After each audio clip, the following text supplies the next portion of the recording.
Bentar ya, saya cari filenya dulu.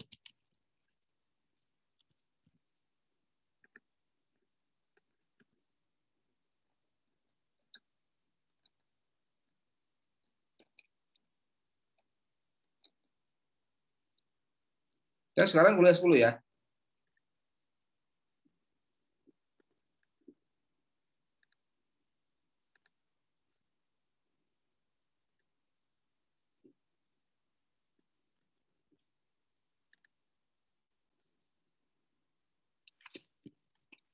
Kita sekarang akan membahas tentang lanjutan dari kuliah yang lalu, yaitu tentang kebijakan moneter dalam kerangka syariah. Dengar ya? Udah mantap.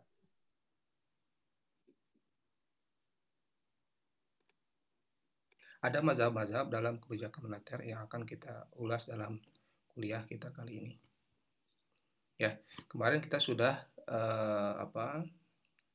ini sebagai recall saja bahwa permintaan uang secara konvensional ini bisa dibedakan menjadi 3 motif, yaitu motif transaksi, motif berjaga-jaga atau precautionary, dan juga motif spekulatif. Dua hal terkait income adalah motif precautionary berjaga-jaga dengan motif transaksi. Ya. Sedangkan motif spekulatif ini lebih ke arah bagaimana orang itu menggunakan biaya ya atau opportunity biaya imbangan, opportunity cost daripada uang, yaitu suku bunga. Nah, bagaimana dalam ekonomi syariah atau money demand secara islami? Ya, secara islami bahwa dalam Islam hanya dikenal dua motif memegang uang, yaitu motif transaksi dan motif berjaga-jaga. Ya, jadi motif yang terkait Y. Ya. Adapun motif spekulasi tidak digunakan dalam kerangka sistem moneter Islami. Ada beberapa mazhab dalam analisa money demand Islami, yaitu mazhab iktisaduna, mazhab mainstream, dan mazhab alternatif. Kita sebut dengan mazhab ketiga. Oke, bagaimana pandangan atau mazhab terkait permintaan uang dan penawaran uang dalam kerangka ekonomi syariah? Adalah mazhab iktisaduna. Ini dikembangkan oleh Imam As-Sadr dan kawan-kawan. Sebagaimana kita tahu bahwa motif memegang uang atau money demand ini ada dua, yaitu motif transaksi ya dengan motif precautionary. Motif transaksi ini menurut mazhab ini dipengaruhi oleh income ya Y, sedangkan motif precautionary adalah dipengaruhi oleh Y dengan harga relatif ya antara harga tunai dengan harga tangguh ya. Di MD trans adalah fungsi tingkat pendapat seseorang yang berhubungan positif dengan Y, dan precautionary adalah permintaan uang untuk investasi dan tabungan yang ditentukan oleh besarnya harga tangguh dalam transaksi tidak tunai. Jadi menurut mazhab ini bahwa dalam perniagaan tidak tunai, Zaid bin Ali bin Zainal Abidin membolehkan, ya ini salah satu imamnya, membolehkan pembayaran harga tangguh lebih tinggi daripada harga tunai, sehingga PT lebih besar daripada harga nol. Sehingga kalau PT per PO atau harga relatif harga tangguh dengan harga tunai meningkat, maka permintaan uang akan real akan meningkat, ya. Akan menurun, ya, karena orang akan lebih senang memegang barang pada waktu mendatang, ya. Karena ekspektasi harganya akan meningkat. Sehingga menurut mazhab ini bahwa MD ini berhubungan negatif dengan PT dan PO. Ya. Nah, inilah ini PT per PO atau harga relatif tangguh dengan tunai ini berhubungan negatif dengan MD. Inilah yang kurvanya ini negatif ya. Dan pergerakan sepanjang kurva MD ini dipengaruhi oleh perbedaan relatif harga tangguh dengan harga tunai. Sedangkan pergeserannya ini dipengaruhi oleh eksogen ya. Kita tahu bahwa pergerakan sepanjang kurva adalah fungsi kurva tersebut ya. Ya, kalau misalnya PT per PO di sini inilah yang menyangkut dengan pergerakan sepanjang kurva.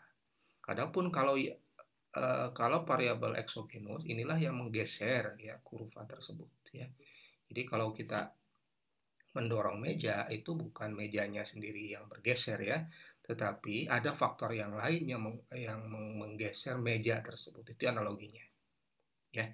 Jadi pergerakan sepanjang kurva MD ya, ini dipengaruhi oleh harga relatif ya, suatu barang tangguh dengan tunai, sedangkan pergeserannya ini berarti ada variabel eksogenus yang lain ya, misalnya ekspor atau impor dan seterusnya. Oke. Yang kedua adalah mazhab mainstream. Persamaannya masih sama bahwa motif memegang uang ini adalah motif transaksi dengan motif precautionary, masih sama ya. Hanya menurut mazhab mainstream ini sama. Kalau motif transaksinya ini masih dipengaruhi oleh transaksi. Nah, perbedaan dengan mazhab iktisoduna adalah bahwa pada mazhab ini motif memegang uang untuk berjaga-jaga ini dipengaruhi oleh harga barang tersebut dengan ini apanya mu ya, di mana mu ini adalah pengenaan pajak terhadap aset produktif yang menganggur Maksudnya ya. Y itu ya, output ya, bukan Jadi harga ya. use of idle cash atau fund ya, ini mu. Kenapa ini diperlakukan? Karena supaya sumber daya yang teralokasi itu bisa dialokasi supaya sumber daya itu bisa teralokasikan kepada kegiatan-kegiatan produktif ya. Tujuannya adalah untuk supaya aset itu digunakan hanya untuk hal-hal yang produktif. Bila aset tidak digunakan untuk hal yang produktif, maka inilah yang dikenakan pajak ya. Nah, menurut mazhab mainstream bahwa mu yang rendah ini akan menyebabkan permintaan uang untuk motif berjaga-jaga akan rendah ya, karena kita simbolkan adalah sigma. Sigma itu adalah risiko menyimpan uang dengan saya nggak tahu ini apa, lupa, omega ya, omega. Ini kita anggap sebagai risiko investasi.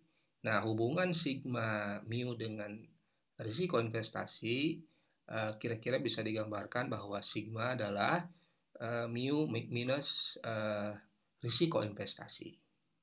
Ya, bahwa risiko menyimpan uang adalah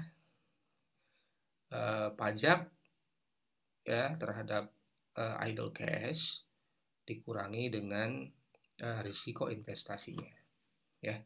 Jadi menurut mazhab mainstream ini money demand akan berhubungan positif dengan Y dan berhubungan negatif dengan mu ya.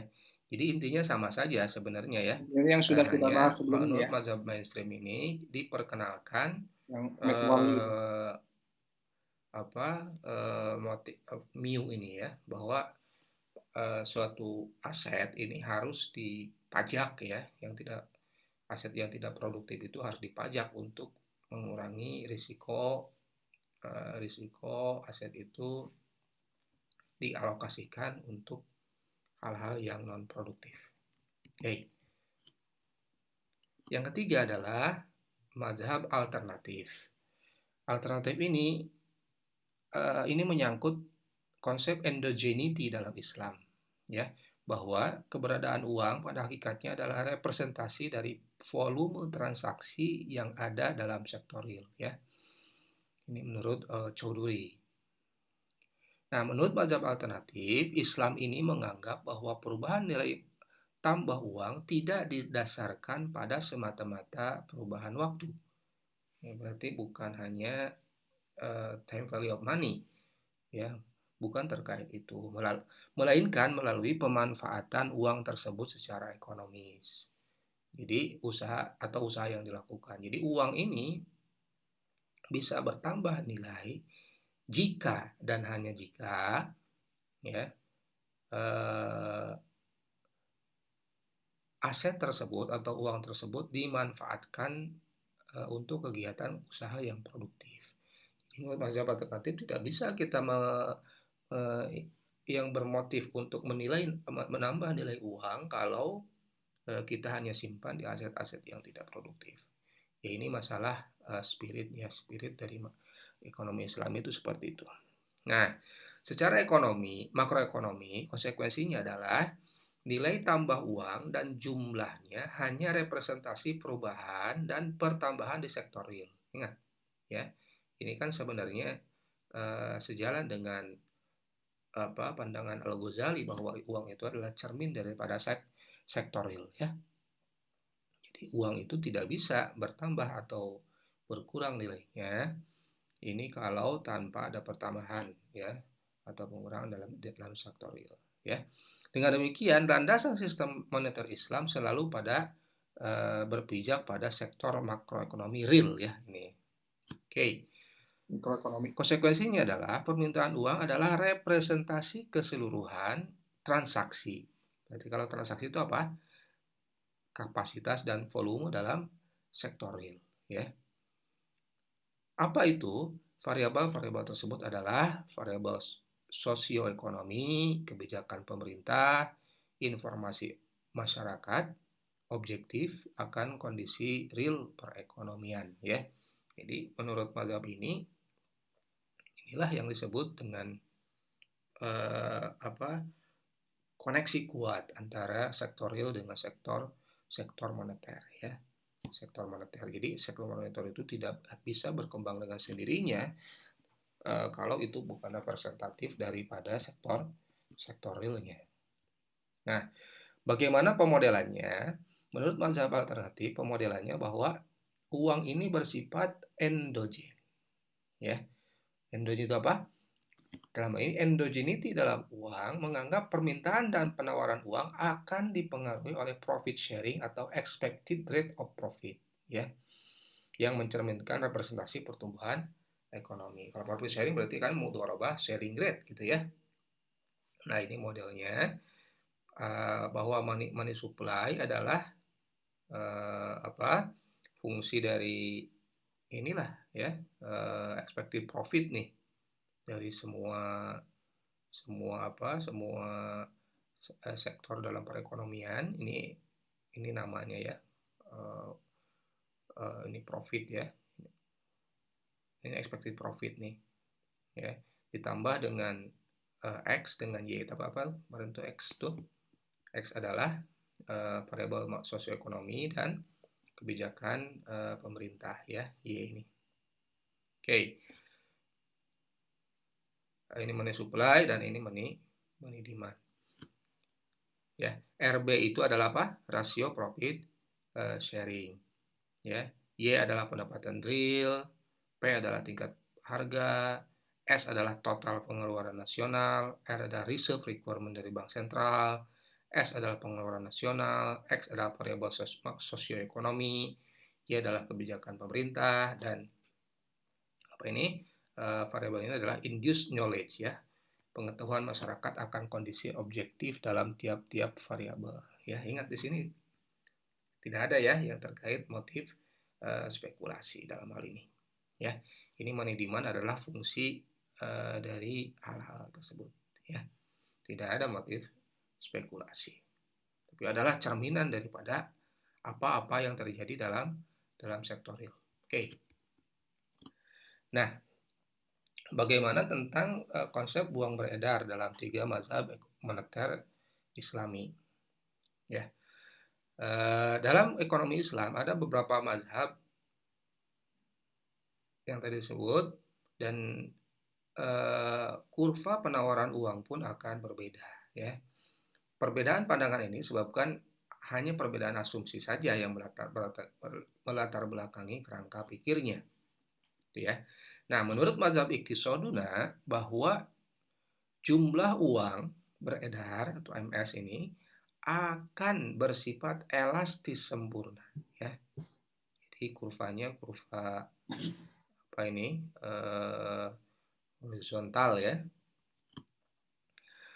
Karena menurut mazhab Iqtisaduna sebenarnya otoritas moneter itu tidak bisa atau tidak mampu untuk mempengaruhi money supply, ya. Bahwa sebenarnya yang mempengaruhi money supply adalah hanya perbedaan harga relatif harga tangguh dengan harga tunai, ya.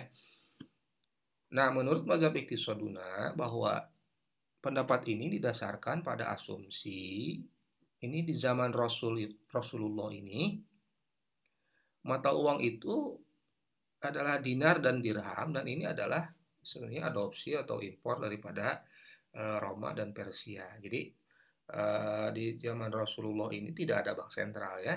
Maksudnya Rasul itu tidak punya bank sentral, ya.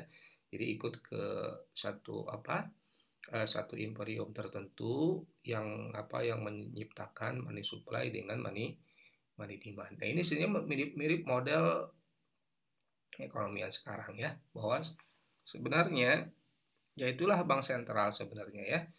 Tidak bisa serta merta secara eksogen memutuskan berapa bank sentral. Ini menurut mazhab Iqtisaduna, ya.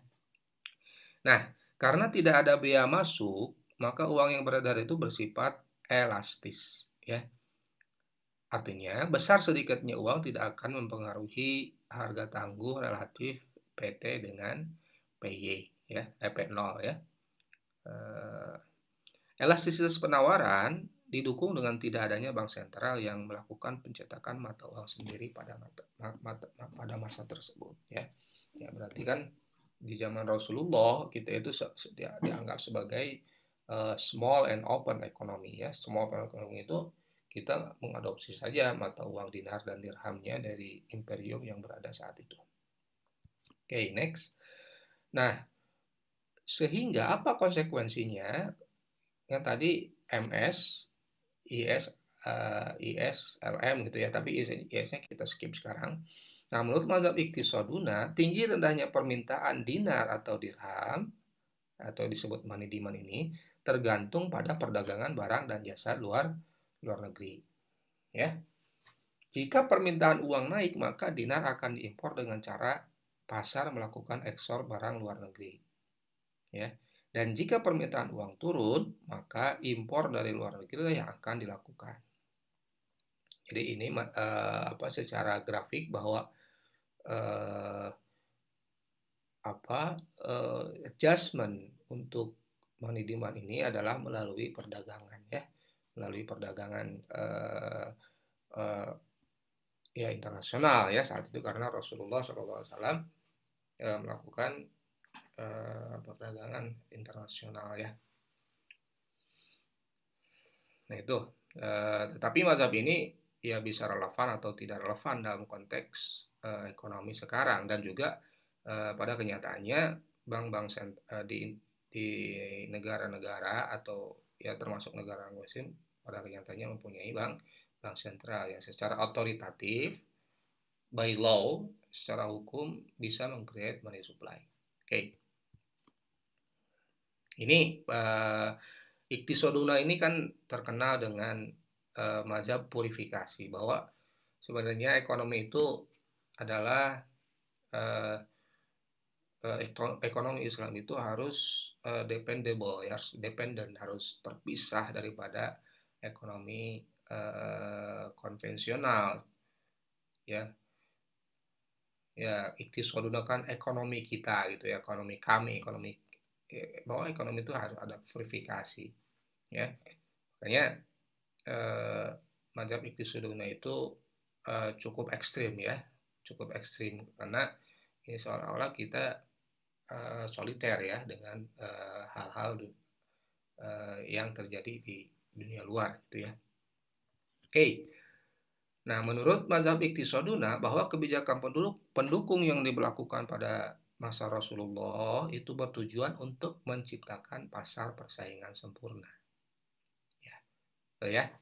Jadi dengan motif uang ini sangat elastis ini, yaitulah uang itu hanya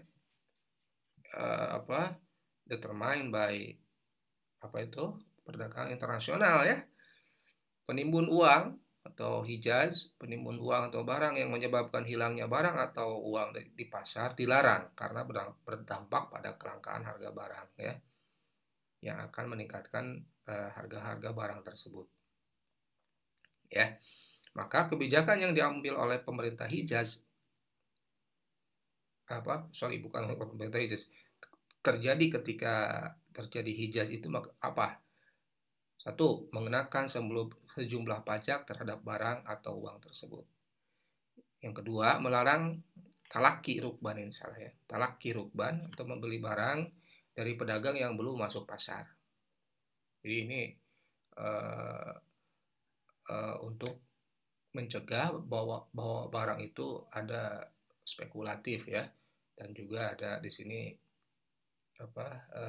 dijual kembali dalam harga yang lebih murah, ya, atau lebih rendah, ya, sehingga bagi orang-orang yang melakukan talaki rukban ini, mereka itu membeli sebelum masuk pasar itu membeli dengan harga yang lebih rendah dan kemudian memanfaatkan ketidaktahuan pasar ini lalu menjualnya dengan harga yang mahal, ya. Ini tidak dibolehkan dalam kerangka syariah, ya. Nah, menurut mazhab mainstream adalah sebaliknya, ya. Ya, ini mainstream ekonomi sekarang, ya. Ini sebenarnya mirip, ya. Hanya bedanya adalah di sini diperkenalkan MIU ini, ya. MIU ini adalah apa tadi?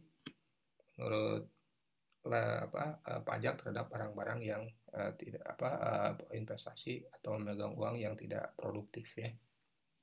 Nah, menurut mazhab mainstream sebaliknya bahwa money supply ini dikontrol sepenuhnya oleh dalam hal ini negara, ya, sebagai pemegang monopoli dari penerbitan uang yang sah. Negara ini bukan kebijakan fiskal, ya, tetapi kebijakan moneter, ya, berarti bank sentral, ya.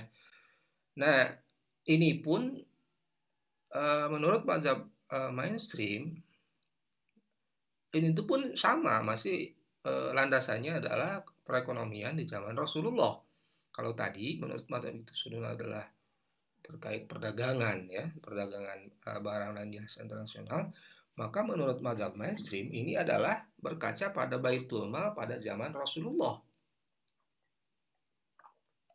Baitul Mal pada zaman Rasulullah itulah menurut mazhab ini adalah justru prototipe dari bank sentral yang ada selama ini, ya, bahwa Baitul Mal pada zaman Rasulullah ini juga menerbitkan dalam tanda petik, ya, menerbitkan uang, ya, dan menjaga nilai tukarnya pada tingkat harga yang stabil, ya, sehingga menurut mazhab mainstream ini negara itu melakukan sendiri kontrol terhadap penerbitan uangnya. Inilah yang menyebabkan bahwa permintaan uang ini inelastis sempurna, ya, inelastis sempurna. Jadi ini sangat dipengaruhi oleh kebijakan bank sentral sepenuhnya. Kita tidak bisa mengkontrol peredaran uang, barang dan jasa. Kita yang melakukan perdagangan di sektor itu tidak bisa. Ya, berarti ini kan harus kontrol daripada Baitul Mal atau bank sentral di zaman sekarang ini harus kuat, dan ini memang harus dipegang oleh orang-orang yang memang tahu perekonomian, ya, dan juga amanah, itu, ya. Nah, menurut mazhab mainstream, bagaimana MS ini kemudian direpresentasikan dalam konteks money demand dengan money supply, gitu, ya. Nah, menurut mazhab mainstream, satu kondisi ini harus terjadi antara keseimbangan uang, yaitu money demand sama dengan money supply. Nah, bila terdapat excess demand, ya, maka bank sentral menaikkan biaya atas uang yang menganggur. Apa itu? MIU, ya. Nah, kenaikan pajak atas uang atau biaya atas uang yang menganggur inilah akan menyebabkan kenaikan permintaan uang untuk transaksi, investasi, dan konsumsi. Inilah yang menyebabkan nanti kenaikan tingkat pendapatan. Ya, ini kalau terjadi excess demand. Nah, bagaimana kalau untuk mengatasi shock dalam pasar, misalnya terjadi excess demand ini?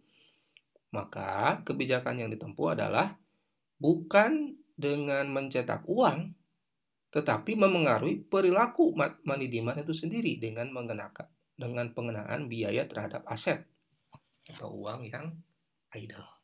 Ya, jadi kalau ada excess demand berarti wah ini terjadi hal-hal yang memang mungkin ada aspek tidak produktif. Uang ini digunakan untuk hal-hal yang atau investasi yang tidak produktif. Tidak produktif ini bukan tidak menghasilkan, tetapi ini tidak ada nilai tambahnya buat sektor real misalnya ya. Oke. Nah, apa tujuannya? Excess demand ini kan yang menyebabkan inflasi ya. Nah, inilah untuk pengenaan biaya atau MIO ini ya. Ini digunakan untuk mengurangi terjadinya inflasi karena adanya excess demand terhadap uang. Nah, menurut mazhab alternatif justru MS ini tidak inelastis sempurna, tetapi merupakan suatu fungsi ya, suatu fungsi apa? Menurut MS ini adalah integrasi ya, terintegrasi dalam sistem sosial ekonomi yang berlaku. Nilai dan jumlah uang bukan berdiri sendiri. Ini berbeda dengan mazhab Iqtisoduna yang sebelumnya ya, bahwa uang ini ada satu hal yang menyebabkan uang itu sebutnya endogen sifatnya. Uang yang berada itu endogen ya. Nah, artinya apa? Uang supply ini harus terintegrasi dalam suatu perekonomian yang kompleks, yang tidak independen ya. Jadi uang ini bukan variabel eksogenus. Ya, yang inelastis sempurna tadi seperti tadi itu eksogen kan? Kita tidak bisa mengatur-ngatur ini. Nah, endogenity dalam uang ini berbeda dengan cara pandang mainstream. Ya. Bahwa yang menganggap uang itu adalah faktor eksogen. Ya, ini sepenuhnya ditentukan oleh bank sentral. Ini menurut pandangan mazhab alternatif. Ya. Nah, berbeda dengan mazhab mainstream yang menganggap money supply itu adalah eksogen, maka mazhab alternatif ini bahwa uang itu sangat dipengaruhi oleh actual spending demand ya. Jadi permintaan terhadap spending ya yang terjadi, ini itu pengeluaran yang terjadi ya untuk memenuhi transaksi pasar barang dan jasa ya. Ini menurut Masudul Alam Choudhury ya. Nah, inilah yang menyebabkan MS itu adalah endogenous ya. Kita tahu endogenous itu berarti dipengaruhi oleh faktor-faktor yang lain. Nah, MS ini merupakan representasi dari endogeneity dari money demand. Ya. Ya, jadi money supply ini harus reflektif ya, reflektif daripada hal-hal yang terjadi dalam actual spending ya, actual spending.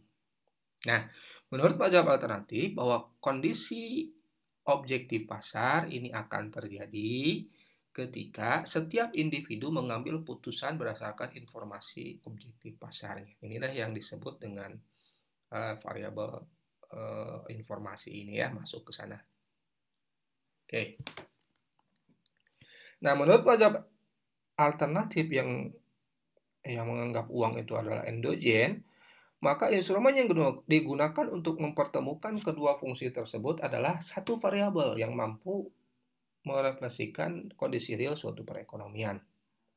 Apa variabel tersebut? Variabel tersebut adalah, ya menurut mazhab ini, tingkat keuntungan rata-rata dari semua investasi mudharabah atau musyarakah. Jadi ini menurut mazhab ini bahwa mudharabah atau musyarakah, ya mudharabah sharing rate atau musyarakah ini, musyarakah sharing rate ini diagregasi dalam satu faktor. Ini berapa nih secara agregat? Di sini 60%, di sana 40%, di sana berapa persen gitu ya. Nah, kemudian diagregasi, inilah yang disebut dengan satu variabel yang bisa mempertemukan fungsi money demand dengan money supply. Jadi eh, bukan determine, bukan disebut bukan diinikan oleh ditentukan oleh bank sentral, tetapi bank sentral mungkin mengetuk palu, tetapi mudharabah atau musyarakah selling rate ini kemudian diagregasi atau dirata-ratakan dari semua investasi yang berlaku dalam perekonomian tersebut dan kemudian berlaku secara nasional. Itulah variabel yang pertemukan antara money demand dengan money supply. Nah, misalnya sektor real bagus, maka tentu saja mudharabah saling atau musyarakah sharing ini akan bergerak naik ya, tinggi ya. Nah, menurut mazhab ini bahwa pergerakan money supply merupakan derivasi dari kondisi real perekonomian itu sendiri dan bukan fungsi dari suku bunga yang keberadaannya di luar sistem.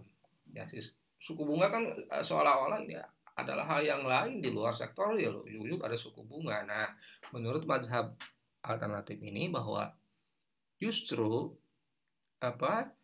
MS ini harus diderivasi dari sektor realnya, ya bukan dari determine dari hal-hal yang lain, bukan determine dari hal misalnya di sektor finansial. Nah, endogeneity atau teori endogenous money supply ini di sini bertujuan untuk menjaga konsistensi keseimbangan antara pertumbuhan sektor real dengan sektor moneter, sehingga nilai intrinsik uang itu bisa dijaga. Ya ujungnya kan sana. Bagaimana nilai uang ini bisa dijaga, tidak terjadi inflasi. Ya itulah, uang ini harus adalah representasi daripada sektor real. Jadi ujungnya sama sebenarnya, tujuannya sama, yaitu bagaimana ya semua mazhab ini ujungnya sama ya, ujungnya ingin uang ini adalah representasi dari sektor real, ya. Nah, cuma diperkenalkan beberapa variabel yang berbeda ya. Sehingga menurut mazhab alternatif, bank sentral itu bukan satu-satunya pelaku ekonomi yang dapat mengaruhi money supply, ya, untuk memenuhi kebutuhan transaksi di sektor real, ya. Siapa yang mengaruhi? Tentu saja adalah perilaku atau pelaku ekonomi secara keseluruhan yang akan menentukan pada level berapa money supply ini. Ya sebenarnya ya ini sebenarnya terjadi dalam konteks sekarang juga ya, bahwa bank sentral ini bukan menentukan sendiri satu tingkat tertentu, tetapi bank sentral ini melihat kondisi apa yang terjadi gitu ya dalam sektor real. Ya, menurut mazhab alternatif, teori kuantitas uang tidak sama dengan teori endogeneity ya dalam Islam. Ya walaupun keduanya itu sama menggunakan velocity of money ya sebagai variabel penghubung antara money supply ya dengan transaksi di sektor real. Nah, menurut mazhab alternatif, teori kuantitas ini menjadikan target uang itu sebagai sasaran operasional kebijakan moneter, ya, untuk mengendalikan inflasi. Nah, menurut mazhab alternatif, teori kami ini adalah bahwa endogeneity uang ya dalam kerangka syariah ini adalah bahwa bank sentral itu tidak mampu untuk mengontrol besaran dari stok uang yang beredar. Ya ini intinya. Bank sentral menurut teori mazhab alternatif ini adalah memfasilitasi sirkulasi volume saja yang beredar ya. Apa itu? Tujuannya adalah agar aktual spending yang ada ya itu sama dengan sama atau direpresentasikan oleh bank sentral dengan kebijakan yang tepat ya, bukan expected-nya itu intinya ya. Nah, kalau menurut teori konvensional kan ada expected value juga ya, ada expected value, ada expected demand gitu ya, untuk perekonomian yang akan datang gitu ya. Nah, menurut mazhab alternatif bahwa ini harus representatif. Jadi kebijakan stok uang itu harus representatif. Nah, bagaimana manajemen moneter konvensional dan Islami? Nah, secara konvensional uang itu pasif, ya. Uang itu pasif sifatnya. Apa itu pasif? Ada suku bunga. Ini akan menyebabkan suku bunga jangka pendek yang ada di perekonomian ini, ya. Ini kan suku bunga sementara nih. Ya, kemudian suku bunga bank jangka pendek, misalnya suku bunga kredit, suku bunga deposito, ya deposit atau DPK, dan nilai tukar ini akan berubah sehingga AD itu akan berubah. Inilah yang menyebabkan P. Nah, kalau kita modelkan kan kemarin Irving Fisher itu MV sama dengan P Y ya. Persentase perubahan dalam M plus persentase perubahan dalam V itu sama dengan persentase perubahan dalam P itu inflasi plus persentase perubahan dalam output gitu ya. Nah, ini artinya apa? Menurut secara konvensional apa? Jumlah uang yang beredar ya akan menyebabkan maka menyebabkan target operasional akan berbeda, target antara akan berbeda. Ini yang menyebabkan inflasi. Ya, jadi inflasi ini kalau kita buat misalnya berarti kalau P di sini apa? P adalah persen M plus persen V minus persen Y. Jadi kalau M-nya berubah, inilah yang akan menyebabkan inflasi yang akan terjadi ya, yang melalui target-target yang ditentukan, baik target operasional maupun target antara. Jadi itulah framework konvensional. Nah, menurut manajemen moneter Islami, tujuan itu bukan seperti itu, tapi adalah stabilitas money demand ya. Dan money demand ini terarah ya untuk tujuan yang penting dan produktif saja. Ya, makanya kan ada MIU itu ya, MIU itu apa?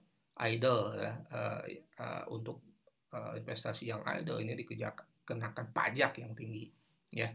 Nah, setiap instrumen yang akan mengarahkan pada instabilitas dan inalokasi sumber daya secara tidak produktif akan dihilangkan atau menghilangkannya berarti discourage atau ada disinsentif ya untuk menyebabkan terhadap sesuatu hal yang terjadi instabilitas ekonomi ya dan inalokasi sumber daya yang tidak produktif ya. Ya, kalau bisa sih semuanya, tapi kalau tidak bisa tentu saja ini sangat di discourage ya, atau ada disinsentif untuk melakukan hal-hal tersebut. Nah, manajemen moneter Islami dasar pemikirannya adalah apa? Terciptanya stabilitas permintaan uang dan mengarahkan permintaan uang tersebut pada tujuan yang penting dan produktif. Apa strateginya? Menghapuskan suku bunga, ya mengganti dengan variabel-variabel yang lain ya. Bahkan di sini ada strategi yang lainnya adalah kewajiban pembayaran pajak atas biaya produktif yang menganggur ya, dan mendorong orang untuk melakukan apa? Qard itu apa? Meminjamkan harta kepada orang lain ya. Kalau qard berarti tidak ada kullu qardin jara alaihi naf'an fahuwa riba, berarti kalau qard tidak ada biaya tambahannya. Atau bisa juga dengan penjualan muajjal ya, baik muajjal. Jadi pembelian atau penjualan tangguh ya. Atau juga ini yang lebih bagus sebenarnya dengan mudharabah. Ini adalah esensi dari ekonomi Islam. Nah, ini kan di kuliah yang akan datang, nanti di kuliah terakhir nanti kita akan bahas ternyata mudharabah selling rate, mudharabah ini adalah lebih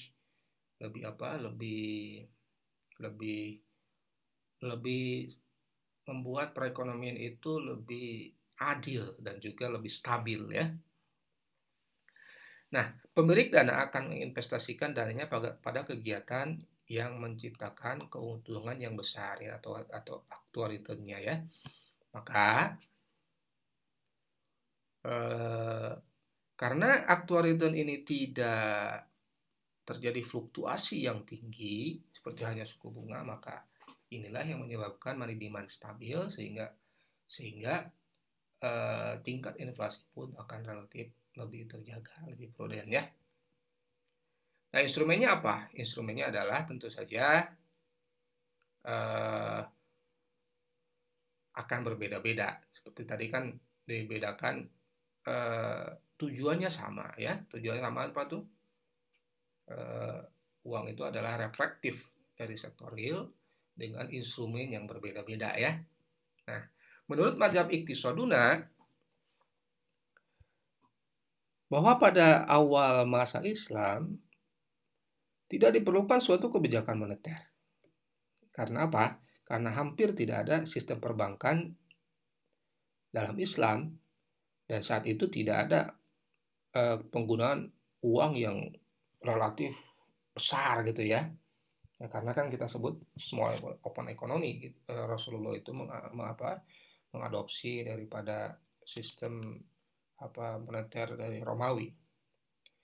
Jadi menurut mazhab ini tidak ada alasan untuk mengubah penawaran dan permintaan uang karena kredit waktu itu hanya berlaku di antara pedagang saja. Nah, sehingga menurut mazhab Iqtisaduna, instrumen yang digunakan adalah promissory notes atau bill of exchange. Nah, surat ini adalah sebagai dapat dijadikan sebagai pinjaman untuk mendapatkan dana segar. Tetapi tidak boleh digunakan untuk dimanfaatkan untuk tujuan kredit. Kreditor dapat menjual surat tersebut, namun debitor tidak dapat. Ya, spekulasi dan penggunaan pasar uang tidak ada, dan sistem kredit pun tidak menciptakan uang ya, tidak money demand creation itu tidak terjadi dalam pasar kredit ya, pasar yang bukan underlyingnya. Nah, menurut mazhab mainstream, ini idenya sama ya, bahwa kebijakan itu ditujukan untuk memengaruhi besar kecilnya money demand ya, agar dapat dialokasikan pada kegiatan atau peningkatan produktivitas dalam perekonomian ya. Oleh karena itu, dalam Islam itu tidak ada permintaan uang untuk tujuan spekulasi ya. Tujuannya adalah semuanya diarahkan pada investasi yang produktif ya. Makanya dikenakan apa? Use of idle fund. Apa itu tadi? Pajak dalam tanda petik ya terhadap aset-aset yang idle dan tidak produktif ya. Apabila ada permintaan uang untuk motif precautionary ya, dan ini meningkat, maka otoritas moneter bisa menggunakan ini ya, instrumen use of idle fund ya. Nah, sehingga masyarakat enggan lagi menyimpan uang yang idle tersebut ya, atau enggan lagi untuk digunakan untuk berinvestasi di sektor-sektor yang tidak produktif ya.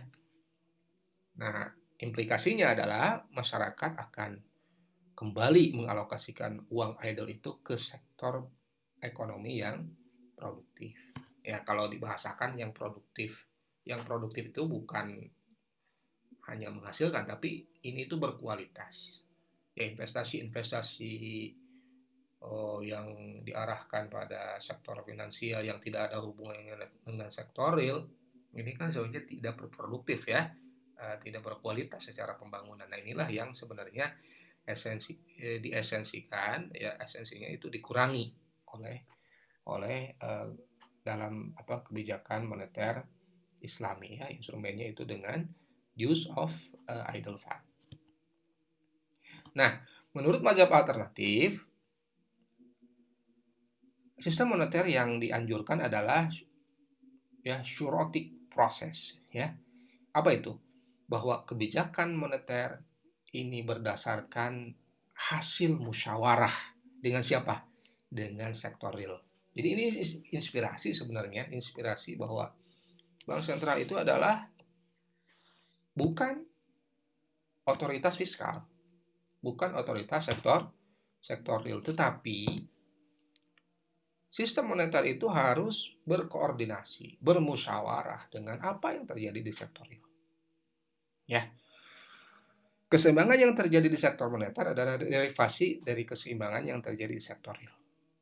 Jika terjadi peningkatan kegiatan di sektor real, berarti kan agregat demand meningkat, maka kebijakan moneter atau otoritas moneter harus menambah jumlah uang yang beredar dan sebaliknya. Ya. Dan sebaliknya. Kalau terjadi pengurangan, maka harus dikurangi jumlah uang yang beredarnya. Ya, dengan kata lain, ini ada harmonisasi antara sektor moneter dengan sektor real, ya. Sehingga apa yang terjadi di sektor moneter tidak meninggalkan sektor real, ya. Misalnya, jumlah uang yang beredar di masyarakat jauh melampaui kebutuhan untuk uang tersebut. Inilah yang disebut inflasi. Nah, ini kan sebetulnya esensinya bukan seperti itu.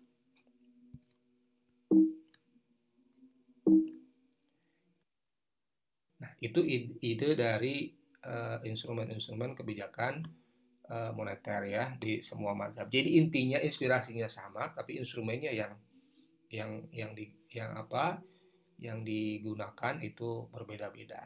Nah, kalau kita gabungkan semua mazhab ini, itu bagus sekali, ya. Di aspek perdagangannya tadi oleh mazhab Iqtisaduna dan juga use of idle fund-nya menurut mazhab alternatif, ini bagus sekali, ya. Dan ada ada koordinasi antara sektor finansial dengan sektor real. Itu kira-kira. Jadi inspirasi ini bagi Anda misalnya yang nanti pengamat atau bahkan praktisi sektor finansial, ya, bahkan menjadi misalnya otoritas moneter, ya. Ini harus benar-benar bahwa kita itu amanahnya adalah menjaga nilai uang ini. Dan apa itu amanah menjaga nilai uang adalah bahwa nilai uang ini harus representasi daripada sektor realnya, ya.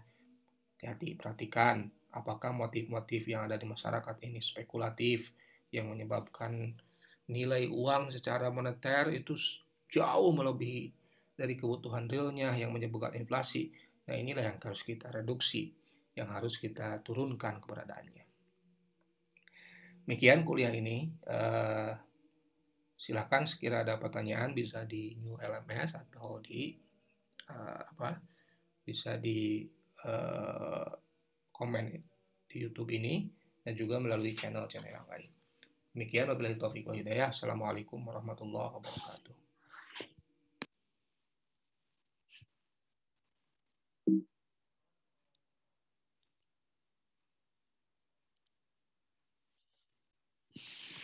Baik. Gimana? Paham, ya? Halo?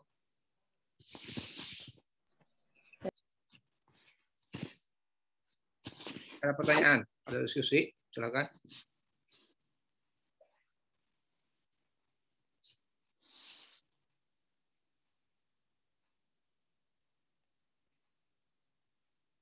Nah, siang-siang belajar makro gimana?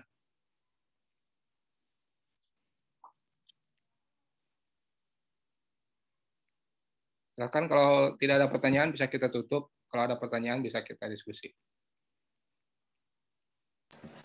Kalau saya masih coba memahami, Pak. Ya, nanti bisa diputar lagi ya videonya, ya. Iya, Pak. Jadi intinya gini ya, itu sebenarnya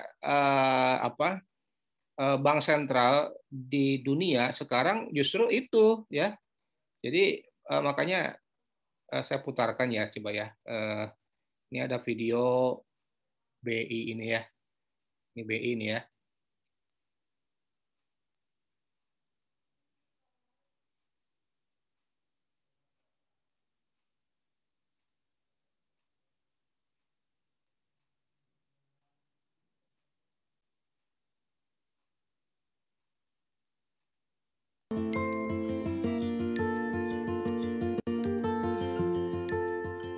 Kita mempunyai banyak kebutuhan, mulai dari kebutuhan dasar seperti makanan, pakaian, rumah, sampai dengan hiburan seperti nonton bioskop atau pergi berlibur. Untuk bisa memenuhi berbagai kebutuhan tersebut, kita memerlukan uang. Tentunya kita menginginkan supaya uang yang digunakan nilainya bisa stabil. Coba bayangkan apabila uang yang kita gunakan nilainya berubah-ubah atau bergejolak. Contoh ekstrimnya, hari ini untuk berbelanja kebutuhan bulanan, kita harus mengeluarkan uang Rp500.000. Tiba-tiba bulan depan ketika kita belanja bulanan lagi dengan jumlah barang yang sama, harganya naik jadi 2 kali lipat. Dengan uang yang ada saat ini, kita hanya mendapatkan setengah dari kebutuhan bulanan kita. Artinya, nilai uang kita telah berkurang separuhnya. Kenaikan harga yang berlebihan dan terjadi dalam waktu singkat seperti ini akan membuat kehidupan masyarakat menjadi semakin sulit. Fenomena kenaikan harga berbagai barang dan jasa secara terus-menerus disebut inflasi. Perekonomian pada dasarnya membutuhkan inflasi dalam tingkat tertentu dan wajar untuk dapat tumbuh. Namun, inflasi yang terjadi secara berlebihan akan sangat merugikan kehidupan kita sehari-hari. Jadi memang terbukti sangat penting kan untuk menjaga stabilitas harga atau nilai rupiah kita. Lalu, siapa yang bertugas menjaga dan memelihara kestabilan harga di Indonesia? Nah, ini adalah tugas dari Bank Indonesia sebagai bank sentral. Bank Indonesia bertugas untuk melaksanakan kebijakan moneter yang salah satu bentuknya adalah menjaga kestabilan harga. Dengan kata lain, BI berusaha menjaga tingkat inflasi berada dalam target yang ditetapkan oleh pemerintah setelah berkoordinasi dengan BI. Untuk tahun 2015, 2016, dan 2017, target inflasi masing-masing ditetapkan sebesar 4 plus minus 1%, sedangkan tahun 2018 sebesar 3,5 plus minus 1%. Nah, bagaimana cara BI untuk mencapai target inflasi tersebut? BI memiliki beberapa instrumen kebijakan moneter yang dapat digunakan. Tapi yang paling penting dan sering digunakan adalah suku bunga kebijakan BI atau biasa disebut BI Rate. Keputusan menentukan tingkat BI Rate dilakukan oleh Rapat Dewan Gubernur Bank Indonesia. Pengambilan keputusan terutama didasari oleh prospek pencapaian inflasi dan kisaran targetnya. Penentuan tingkat BI Rate ini akan mempengaruhi ekonomi dan inflasi di masyarakat. Apabila Rapat Dewan Gubernur BI melihat indikasi resiko meningkat dalam perekonomian, seperti jumlah uang beredar terlalu banyak, defisit transaksi berjalan membesar, utang luar negeri naik, tekanan inflasi ke depan diperkirakan lebih tinggi dalam kisaran targetnya, dan resiko faktor-faktor lain yang penting, maka BI akan menaikkan suku bunga BI Rate untuk mengendalikan resiko inflasi tersebut dan menjaga ekspektasi masyarakat. Di sisi lain, bila BI memandang tekanan inflasi ke depan terjaga, uang beredar cukup dalam perekonomian, serta resiko ekonomi terjaga, BI Rate dapat diturunkan. Namun kita juga perlu tahu bahwa inflasi di Indonesia juga dapat ditentukan oleh faktor lain, yaitu harga bahan makanan atau volatile food, dan harga barang akibat kebijakan atau administered price. BI juga menjaga inflasi di daerah tetap stabil. Caranya, BI bekerja sama dan berkoordinasi dengan pemerintah melalui forum kerjasama yang dinamakan Tim Pengendalian Inflasi Daerah. Bagaimana BI Rate dapat memengaruhi tingkat inflasi? BI Rate tersebut akan ditransmisikan melalui berbagai jalur seperti jalur suku bunga, jalur kredit, jalur nilai tukar, jalur harga aset, dan jalur ekspektasi. Jalur-jalur tersebut dinamakan transmisi kebijakan moneter. Nah, jadi kita kini bisa memahami jika BI menaikkan BI rate dan sebaliknya juga jika BI rate turun. Kebijakan ini semua dilakukan BI untuk menciptakan kestabilan harga dan perekonomian demi kesejahteraan kita semua.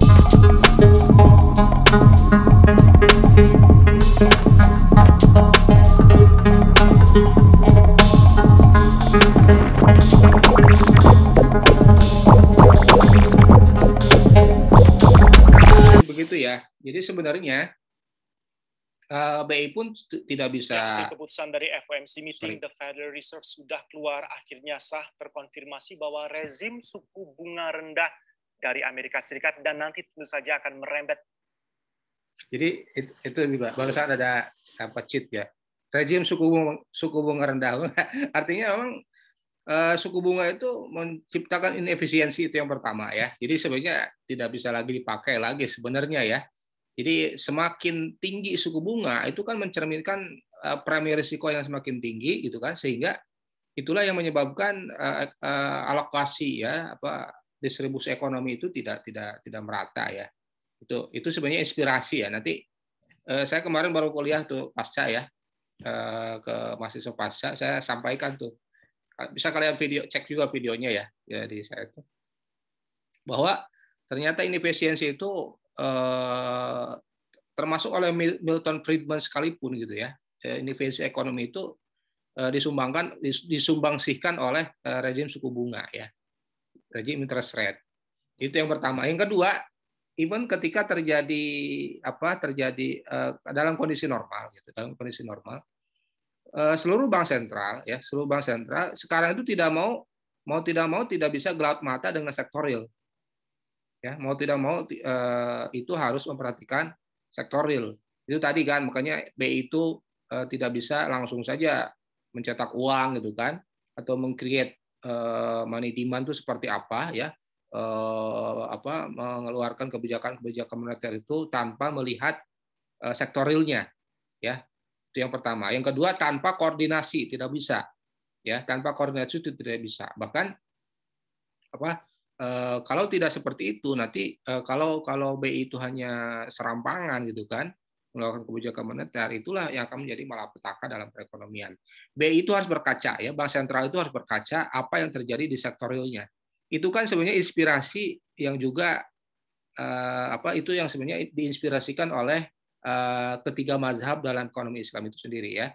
Mazhab yang pertama bahwa hati-hati, inti dasar dari perekonomian kan perdagangan, trade gitu ya, makanya uang juga ya, karakteristik uang itu akan sangat tergantung oleh apa yang terjadi dalam transaksi. Itu yang pertama. Yang kedua dari Metwali itu ya, yang mazhab mainstream ya, bahwa itu harus diperkenalkan use of idle fund gitu kan, harus diperkenalkan pajak untuk barang-barang yang tidak produktif ya. Yang ketiga, yang mazhab alternatif itu diperkenalkan bahwa uang itu sifatnya endogen. Endogen itu tidak bisa uang itu tidak bisa eksogenus oleh BI sendiri gitu kan, ditentukan oleh BI dengan serta merta. Kalau eksogen sifatnya, maka BI itu hanya justru akan menjadi malapetaka gitu kan, karena setiap mengeluarkan uang tanpa melihat apa yang terjadi di sektor real, ini yang menyebabkan inflasi dan seterusnya ya, atau mencabut uang, maka itu akan terjadi deflasi dan seterusnya. Jadi karena uang itu sifatnya endogen ya, sifat endogenity ya, berarti kan kalau endogen apa, kalau dalam ekonometrik itu Y kan, endogen, energy variable baru dipengaruhi oleh X gitu ya. Nah, endogen itu kan berarti uang itu harus dipengaruhi oleh faktor-faktor yang lain. Artinya dalam menentukan kebijakan moneter ya, berarti kan endogen, berarti kan itu harus memperhatikan bagaimana sektor real, harus bagaimana sosioekonomi tadi yang ada di masyarakat, harus juga berkoordinasi ya dengan pemerintah, harus juga berkoordinasi dengan sektor real, industri dan seterusnya. Itu kan inti dari mazhab alternatif sebenarnya ya, mazhab alternatif yang memperkenalkan endogenity dalam Islam ya. Jadi to some extent inspirasi syariah itu ya, di samping tadi yang konsep suku bunganya ya, yang nanti lambat laun lah oleh kalian sebagai agen-agen ini bisa digantikan dengan instrumen-instrumen yang lain yang non suku bunga gitu ya, non suku bunga dengan tadi yang yang di mazhab mazhab mainstream ya, dengan digantikan dengan mudharabah selling rate. Itu yang pertama. Yang kedua adalah bagaimana kebijakan moneter itu ada yang ekstrimnya, baik itu kebijakan moneter itu atau bank sentral itu tidak perlu. Ya sebenarnya bukan seperti itu ya, bukan tidak perlu, tetap harus ada, perlu, tetapi bank sentral itu dalam mendasari keputusannya itu sangat endogenous sekali ya, sangat endogen sekali. Kebijakan-kebijakan moneter itu sangat endogen, sangat dipengaruhi oleh apa yang terjadi di sektor real dan sangat dipengaruhi oleh bagaimana koordinasi dengan pelaku-pelaku ekonomi yang lain. Itu intisari kenapa saya di sini provide ke kalian mazhab-mazhab dalam Islam. Ternyata arahnya sama ya, arahnya sama, dan itu bisa saling melengkapi di antara ketiganya.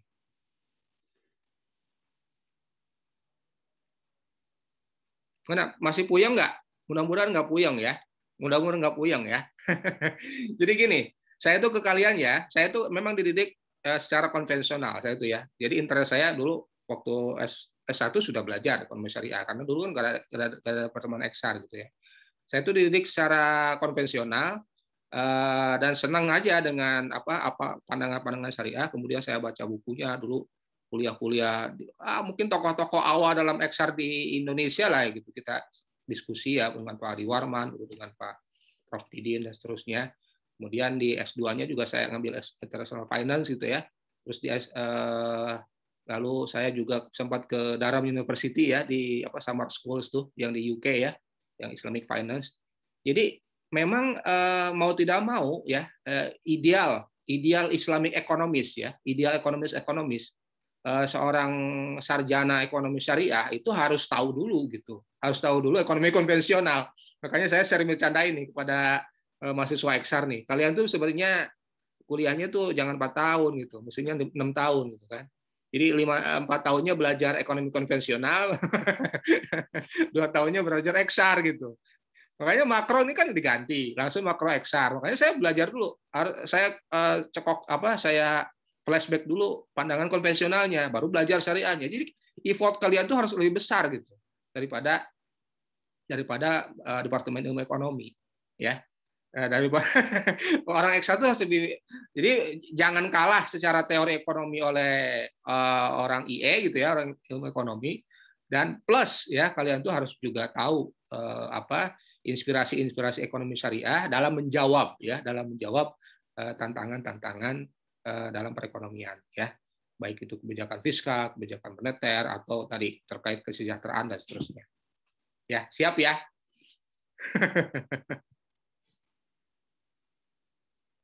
Nah kan kalau ada diskusi, masih ada beberapa menit lagi untuk sebelum kita akhiri.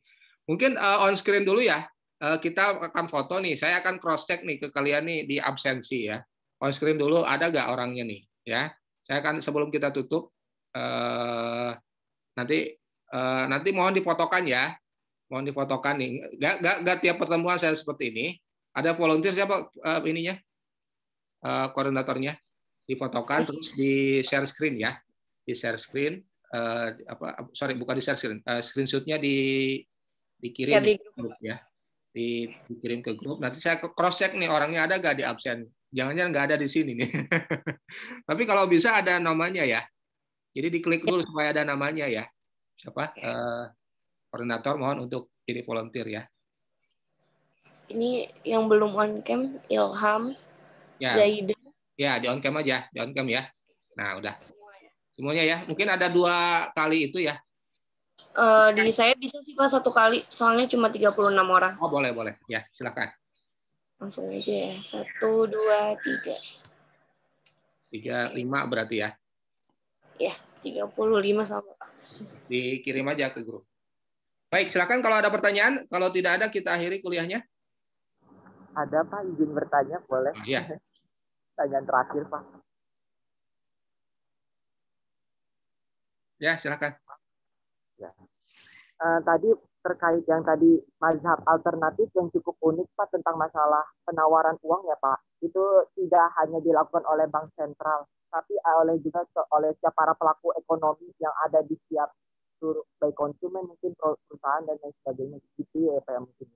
Nah itu bagaimana Pak penjelasan lebih lanjutnya Pak? Bisa tolong dijelaskan ulang tidak Pak? Sepertinya Ya. pembahasan itu cukup unik.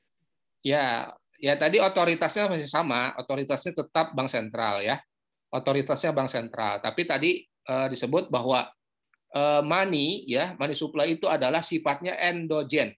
Kalau kita dalam makro kan yang vertikal itu eksogen ya. Artinya berapapun ditentukan kan oleh bank sentral ya. Benar nggak? Kalau itu kan eksogen gitu namanya kan. Nah, ini endogen makanya fungsinya bisa kurvanya bisa ada slope-nya kan? Ada slope-nya kan dalam endogenous tadi itu kan. Nah, artinya money supply itu adalah fungsi dari aktivitas ekonomi ya, fungsi dari apapun yang terjadi dalam perekonomian. Benar nggak? Di situ ada fiskal, di situ ada tingkat harga, di situ ada faktor-faktor sosioekonomi, faktor sosial berarti kan, ada faktor ekonomi, ada apalagi tuh kemarin tuh tadi yang alternatif ya. Kebijakan pemerintah. Iya, kebijakan pemerintah gitu kan. Jadi apapun yang determine ke perekonomian, itulah yang sebenarnya ya yang harus dikonsider oleh bank sentral ya, karena bank sentral itu hanyalah petugas ya yang memotret aktivitas perekonomian yang kemudian secara otoritatif berdasarkan potret yang ada itu ya, kemudian karena sifat money supply-nya adalah endogen, maka itulah yang kemudian dilakukan kebijakan bukan berdasarkan, ini lagi-lagi ya, bukan berdasarkan bukan berdasarkan atau tanpa ilmu gitu ya, atau tanpa memotret perekonomian gitu ya, tetapi didasarkan pada apa yang terjadi atau refleksi daripada perekonomian itu sendiri ya. Jadi itu seperti itu. Jadi bukan berarti nggak ada bank sentral atau apa, justru bank sentral yang harus bisa melihat apa yang terjadi di dalam perekonomian. Ya, in fact ya dalam faktanya memang seperti itu juga. BI kan tadi ada TPID kan, Tim Pengendalian Inflasi Daerah ya. Tadi juga ada koordinasi dengan kementerian ya. Tadi ada juga koordinasi dengan pelaku-pelaku ekonomi yang lain. Tetapi inti dari ini lebih komprehensif lagi, bahwa apapun yang terjadi dalam perekonomian, karena uang itu adalah cermin ya, adalah cermin dari sektor real, BI itu harus, atau bank sentral itu harus bisa menangkapnya ya. Jadi tidak bisa serta-merta kebijakan moneter itu eksogen. Inilah yang menyebabkan instabilitas dalam perekonomian ya. Coba kalian cek sekarang misalnya the Fed ya. Ada sekarang lemah karena COVID ya, lemah karena COVID, langsung stimulus besar-besaran. Besarnya stimulus dari mana? Besarnya money supply yang dia create dari mana? Kan tidak bisa serampangan seperti itu. Yang kasihan kan sektor realnya. Benar nggak? Kalau uang langsung digelontorkan ke perekonomian, yang kasihan kan sektor real. Siapa yang menderitanya? Inflasi kan? Ini saya sering bercandain orang BI ya. Saya punya teman banyak orang BI. Ini orang BI ini kok gajinya kalau ada inflasi ya, orang BI itu gajinya tuh di-adjust dengan inflasi ya. Paham maksudnya? Kalau ada inflasi 5% berarti BI itu minimum naik gaji itu 5% gitu. Plus kenaikan-kenaikan yang lain. Saya bercandain. Nih kalian ini gimana sih? Orang tujuannya supaya tidak inflasi, kalian yang meng-create inflasi juga nih. Saya bercandain orang baik kayak gitu. Jadi memang seperti itu ya kondisinya ya. Jadi di kita itu memang banyak anomali-anomali ya, karena memang tidak memotret apa perekonomian. Inspirasi ekonomi Islam itu kan seperti itu. Uang itu ya boleh bertambah. Uang itu boleh bertambah kalau memang aktivitas perekonomian itu bertambah. Jadi untuk memfasilitasi pertambahan dalam sektor real, dalam aktivitas perekonomian, uang itu bisa memfasilitasinya gitu untuk menambahnya gitu ya. Jadi bisa ditambah to some extent gitu. Ya. Itu intinya ya. Jadi lebih profesional ya, kita itu lebih itqon ya. Jadi perekonomian kan salah satunya kan itqon gitu kan, profesional. Jadi menangkap apa yang memang ada ya, menangkap apa yang ada. Tidak bisa kita serta-merta langsung create, langsung kita ini, apalagi dengan tujuan-tujuan tertentu ya, yang itu akan sangat the silent theft gitu ya. Jadi yang mencuri justru adalah pemerintah, yang mencuri justru adalah kebijakan. The Fed bisa banyak mencuri tuh tingkat kesejahteraan orang Amerika yang mencurinya justru the Fed, benar nggak? Yang mencurinya di the Fed, tujuannya adalah untuk, ya benar nggak?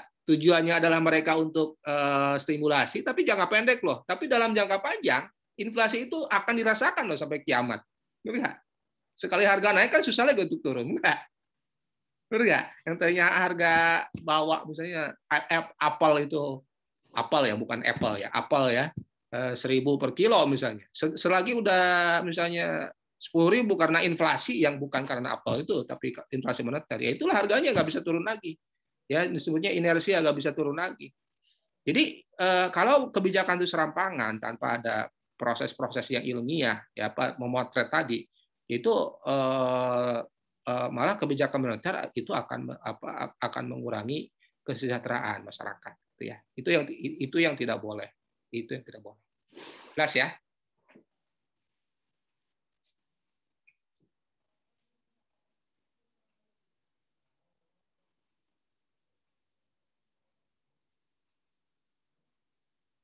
Ini udah semuanya ya yang dikirim.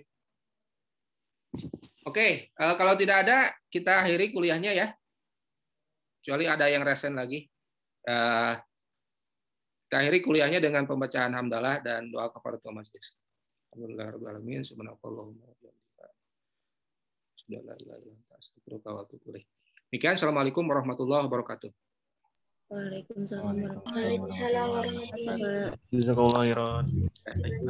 Ya, saya close ya. Ya.